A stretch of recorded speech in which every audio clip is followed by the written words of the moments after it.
Today I'm going to show you how to make the mother of pearl wrap. This is a very simple knit pattern that uses just knits and pearls, and it holds a special place in my heart because it's actually one of the very first designs that I created. And this pattern is so cool because you can make it whatever width you want. We actually give some different width options in the pattern for you, and you can just stop knitting whenever you love the length of it. So many options, there's no stress here. You just knit and end up with a beautiful piece. For this version in our Pearlescent Worsted yarn, we use just one colorway called Mother of Pearl. So no color changes needed, just very simple. Oh, and a quick note, this is a great pattern to use variegated yarn with because the yarn is going to do all the work for you. So for this version, we use several colors in our buttery worsted yarn just to give it a little bit more visual interest. So it's up to you if you want to choose multiple colors, just pick anything you love and have fun with it. So here's how you make it. To get started, you're going to want to cast on any number of stitches using the long tail cast on method.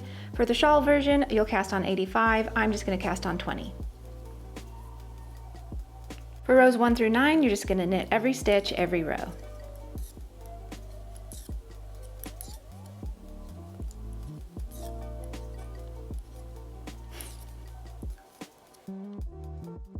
For row 10, we're going to start with knitting 7, which is our border. 1, 2, 3, 4, 5, 6, 7. Then you're just going to purl all the way across until you have 7 stitches left. And you can use stitch markers if you want to delineate your border.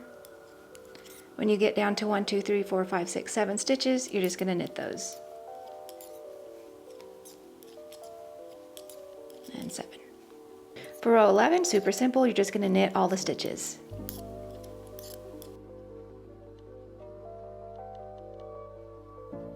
Then you're just going to repeat rows 10 and 11 until the wrap is as big as you like. Just make sure to leave enough yarn for another 8 rows plus your bind off.